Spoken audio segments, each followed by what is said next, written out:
base que caminhe para a construção da unidade nas lutas contra as reformas neoliberais. É esse sindicalismo aí que defendemos, e já deixando claro aqui para vocês que a FENAS não vive de imposto sindical, nós somos contra o imposto sindical. Nós somos a nossa organização, quem dá sustentação financeira à nossa federação são os sindicatos que estão se abrindo, não vivemos de imposto sindical. E a partir então de 86, no segundo concurso, que discute a tese do ramo, que aí eu não vou pegar muito aqui, porque já foi dito pela professora Brandt, a forma de organização. Mas o que a gente tem que colocar aqui para vocês, que é importante na primeira mesa, não era para a primeira mesa contar. A partir do debate do ramo do segundo concurso, como é que os sindicatos, então, façam ter o seu processo de organização? Saúde, educação, bancário, metalúrgico, previdência. Mas e aí? Esses seriam as grandes organizações. Mas como que os sindicatos se comportaram mediante a tese do ramo? O Sindesprev, que vê saúde e previdência. O professor vai ver o público, o privado e o outro só do docente, outro tipo de nível médio elementar. Os servidores municipais, os SIC de saúde como servidor público e o SIC de saúde do servidor privado. O Sintracep, só dando exemplo, estou falando isso a nível de Brasil, estou nem questionando só o Rio de Janeiro. E assim que está entrando o processo de organização, o que dificulta a construção de ramo. Vocês vão perguntar, vocês são contra o ramo? Não, nós defendemos o ramo, entendemos que a tese teórica do ramo é perfeita para combater o projeto neoliberal. O que nós discordamos são das formas, das distorções, do caminho que está se dando para a construção do ramo. Inclusive algumas distorções do ponto de vista conceitual. Momento que não está se entendendo mais o que é categoria, o que é ramo, o que é profissão e o que é ocupação para o Ministério do Trabalho pelo CBO. E aí, 24 anos depois disso, o que nós estamos encontrando? A não unificação dos sindicatos. Muito pelo contrário, os sindicatos estão sendo criados a rodo. Nós temos um aumento significativo. Há distorções que nós temos de sindicato geral e sindicato de ramo. Se fala de ramo, e nós temos dito, nós não temos no Brasil, a tese não foi materializada. Não tem nenhum sindicato de ramo no Brasil. Isso é tese. Nós temos que trabalhar e discutir democraticamente para materializar a tese do ramo. E uma outra questão de distorção é a questão da hegemonia partidária. São os sindicatos pela luta da hegemonia partidária e as centrais sindicais.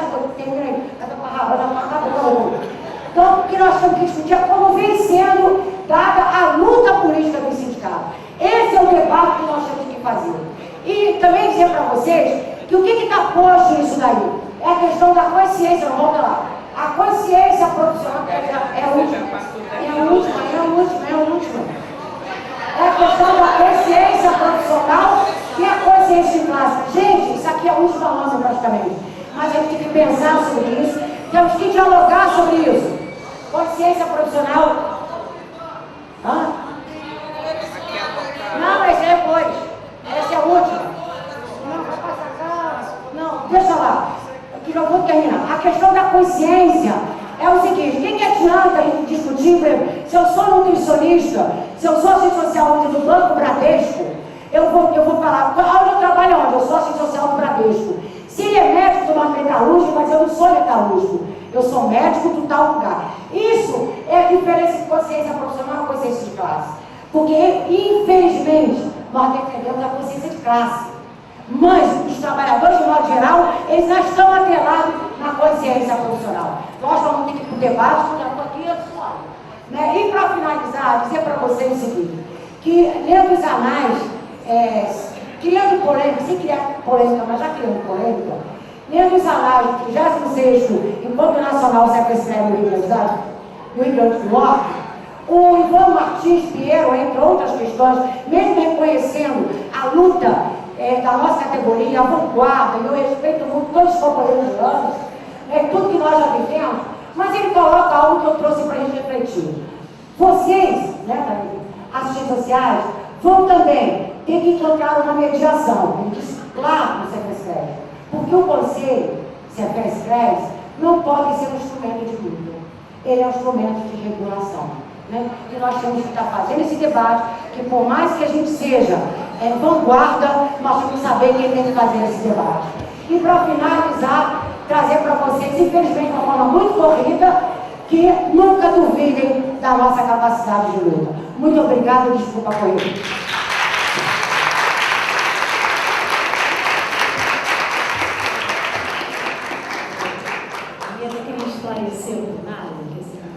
Foi intolerante com a ultrapassagem do tempo, até porque a Cíntia usou o menor tempo, um tempo menor do que era previsto para ela.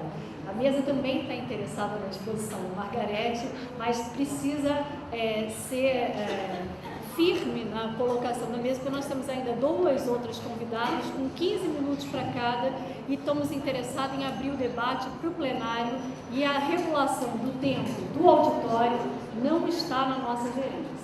Eu chamaria então a Márcia Canena, assistente social e ex-diretora do Cine Justiça do Rio de Janeiro, para sua explanação. Obrigada. Em primeiro lugar, queria agradecer o convite e falar também, reforçar a importância desse evento, né? Com certeza nós precisamos fazer esse debate mesmo.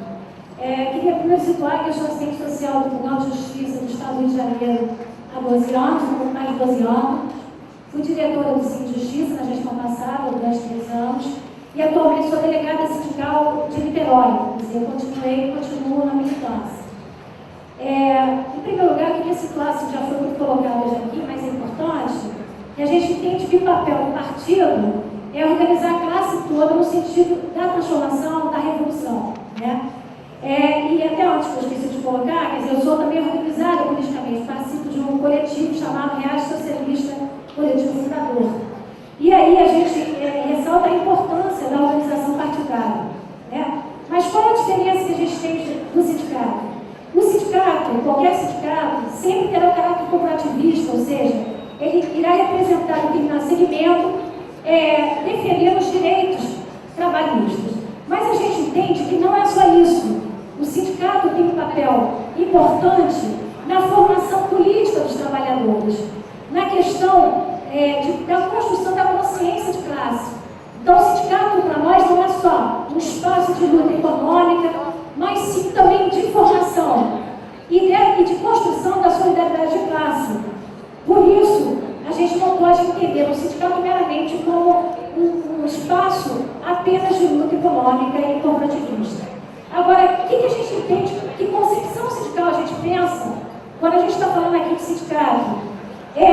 Para a gente, o sindicato ele tem que necessariamente ter uma preocupação com o trabalho de base, com a representação de base. E a gente vê que esta é uma grande questão hoje de uma certa crise até do movimento sindical, além do neoliberalismo que consegue ideologicamente cada vez mais ganhar espaço na sociedade, o individualismo, também os sindicatos têm uma dificuldade de garantir essa democracia pela base, de garantir o não atrelamento, enfim, garantir uma credibilidade junto às suas bases, às suas categorias. O que a gente acha que é importante? O sindicato do ramo de atividade. No caso do Judiciário do Estado de Janeiro, o Tribunal de Justiça tem atualmente, em média, 15 mil servidores no Tribunal de Justiça. Ou seja, um número imenso de servidores. E o que a gente consegue neste sindicato, nesta entidade, nesse segmento do judiciário? A gente consegue, neste mesmo sindicato, reunir analistas judiciários, técnicos judiciários, que são aquelas pessoas que trabalham mais nos cartórios da sessão, e consegue reunir os oficiais de justiça, os assistentes sociais, os psicólogos, os comissários, ou seja, todos que trabalham no judiciário compõem a base do Cine Justiça. E o índice de sindicalização é um índice bastante alto para a nossa realidade. A gente tem, em média, um pouco mais de 50% da categoria sindicalizada, o que é um percentual alto frente à realidade que a gente tem por aí, além dos aposentados. Então, o que a gente acha que é importante nessa discussão? Porque quando você trabalha num determinado setor, como é o caso judiciário, você tem o mesmo presidente do tribunal, o mesmo corregedor, normas, relações com os juízes, uma série de questões que nos identificam. Então, nós fazemos parte desta mesma categoria que trabalha nesse espaço, nesse lugar. Então, nós não poderíamos, de forma nenhuma, na minha opinião, por exemplo, uma associação, como vem ocorrendo em alguns momentos, em alguns setores, em que os comissários, por exemplo, da Infância e Juventude, se reuniram e aprovaram a organização de uma associação. Por quê? Porque a gente entende que isso é um equívoco. Porque você tem que usar o espaço do sindicato, do Sinjustiça, que é um sindicato que tem toda a base de quem trabalha no judiciário, para que você possa garantir a discussão das questões específicas dentro do Sinjustiça. E não você buscar fragmentação com associações paralelas que, na verdade, vão fragilizar esses segmentos. Né? Então, o que a gente preconiza, a gente defende o tempo todo nesse movimento? E eu não faço parte da direção, não estou aqui falando, representando a direção, mas o entendimento de que a entidade sindical é fundamental. Se existe problema numa direção, há que se fazer a disputa, o debate, o questionamento para se avançar. E não você criar outras associações que vão fragmentar os trabalhadores. Então, esse nosso entendimento da importância do sindicato por ramo, no caso especificamente da minha experiência no judiciário. Como é que se dá lá o movimento? Em todos os movimentos em que a categoria é chamada, os assistentes sociais participam como qualquer outro servidor. Ou seja, nas assembleias, nas greves, na militância, cada um com a sua militância, com o seu nível de engajamento. De forma nenhuma, o assistente social se coloca diferente no movimento, por exemplo, de greve. Ele é tão servidor. E as pautas de reivindicações são construídas nos espaços democráticos das Assembleias Gerais, Conselho de Delegados Sindicais, quer dizer, e assim se constrói uma identidade muito maior. Eu acho que isso é que é importante. Eu acho que, na medida em que a gente se entende como servidor do judiciário e a gente compartilha essas experiências e essa vivência lá e as dificuldades, a gente se identifica mais. A realidade que a gente tem no judiciário é uma realidade de falta de condições de trabalho, de uma série de coisas que são comuns. É claro que cada um tem especificidades. Por exemplo, os assistentes sociais no tribunal têm vários problemas na questão da relação, por exemplo, do número de processos para a capacidade laborativa. Né? Quer dizer, você tem hoje 305 assistentes sociais aproximadamente, alguns se aposentando, e você tem uma demanda cada vez cresce mais. Ou seja, uma demanda enorme do assistente social atuar. Então, essa, por exemplo, é uma questão grave no Tribunal de Justiça, que é a extrema exploração que o assistente social vivencia lá. Então, o que isso qual a consequência disso? Um profissional adoecendo, um profissional extremamente estressado, sobrecarregado, que leva o trabalho para casa, sem hora extra, que trabalha até tarde, dificultando, inclusive, a militância dele. Na minha avaliação, esse é um dos elementos que dificulta a participação dos assistentes sociais na luta sindical, embora deve ser até o contrário, mas a sobrecarga ou a extrema exploração faz com que isso aconteça.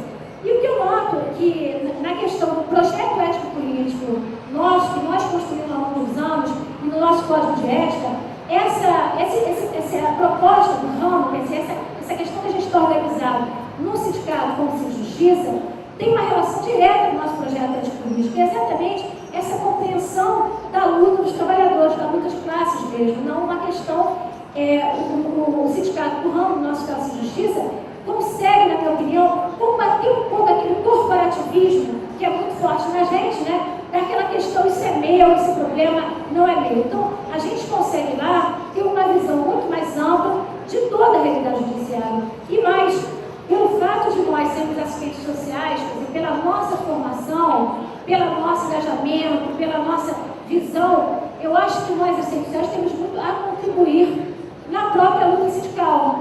E, além disso tudo, nós, assistentes sociais no tribunal, trabalhamos também com servidores.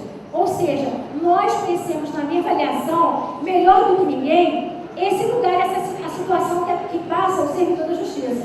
Por exemplo, a questão do assédio moral, que é uma questão